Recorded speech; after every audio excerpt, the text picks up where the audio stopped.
खुश रखिए, खुश रहेंगे। प्यार, करुणा और दूसरों की देखभाल, क्या यही है जीवन का उद्देश्य? और क्यों किसी दूसरे की मुस्कान पर निर्भर है हमारी अपनी खुशी? बता रहे हैं 14वें दलाई लामा तेंजिन ग्यात्सो के शिष्य राजीव मेहरोत्रा। जीवन का उद्देश्य है खुश रहना। जन्म के साथ ही हर इंसान खुशी चाहता है। इस पर किसी चीज से असर नहीं पड़ता, न ही सामाजिक स्थिति और न ही शिक्षा या फिर कोई व्यक्तिगत आस्था। सामान्यतः हम सभी संतोष चाहते हैं। मुझे नहीं पता कि अपने में समेटे अनगिनत आकाश गंगाओं, तारों और ग्रहों के साथ इस ब्रह्मांड का कोई और गहरा अर्थ है या नहीं, लेकिन ये साफ है कि अपने लिए एक खुशनुमा जीवन बनाने में हमें चुनौतियों का सामना करना पड़ता है। ऐसे में महत्वपूर्ण है कि हम उसका पता खोजें जिससे सबसे ज्यादा प्रसन्नता हो। हम हर तरह की खुशी या कष्ट को दो हिस्सों में बांट सकते हैं। पहला है मानसिक और दूसरा शारीरिक। इन दोनों में से दिमाग ही है जो सबसे ज्यादा प्रभावित करता है हमें। शरीर का नंबर दूसरा है, जब तक कि हम बहुत बीमार ना हों या जरूरतें पूरी ना हो रही हों। शरीर अगर तृप्त है तो आमतौर पर इसकी अनदेखी कर देते हैं हम। दूसरी ओर मस्तिष्क हमेशा अलर्ट रहता है, छोटी से छोटी चीज पर गौर करता है। इसलिए हमें सबसे ज्यादा जरूरत है मानसिक शांति और इसे पाने के अभ्यास की। और जानते हैं कि चित्त सबसे ज्यादा शांत किससे होता है? प्यार और करुणा से। जितना हम दूसरों की खुशी के बारे में सोचेंगे, उतना ही हमें खुद अच्छा लगेगा। दूसरों के प्रति हार्दिक भाव दिखाने से दिमाग स्वतः शांत होता है। इससे डर और असुरक्षा की भावना को कम करने में मदद मिलती है। आने वाली मुश्किलों का सामना करने की ताकत आती है। इस तरह ये संतुलन साधने का सबसे बढ़िया स्रोत है। अब बात करें चुनौतियों की, तो जब तक जिंदा हैं ये आएंगी ही।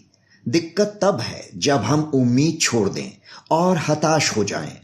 ऐसा करते ही चुनौतियों का सामना करने की हमारी क्षमता नष्ट हो जाएगी। लेकिन अगर हम इतना याद रखें कि हर शख्स को दर्द और असंतुष्टि के किसी न किसी रूप को झेलना पड़ता है, क्योंकि ये मानव जीवन का हिस्सा हैं, तो कठिनाइयों से निकलने के लिए अपनी प्रतिबद्धता और क्षमता को बढ़ा सकेंगे।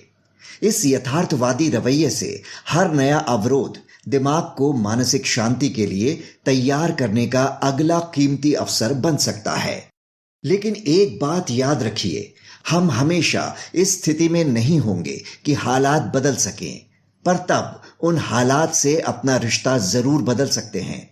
हमें अधिक उदार होने के लिए प्रयास करने चाहिए।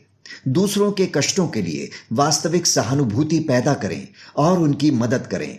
हमें अपनी असंतुष्टि के बारे में कम सोचना चाहिए। परिणाम स्वरूप हमारी आंतरिक शक्ति और शांति में इजाफा होगा।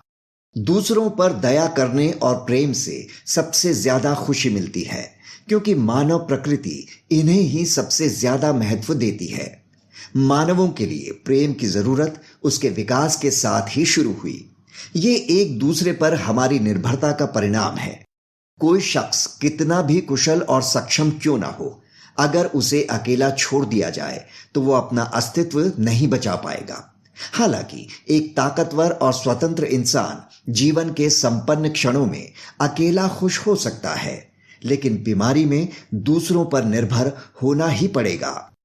एक दूसरे पर यह निर्भरता प्रकृति का मूलभूत नियम है।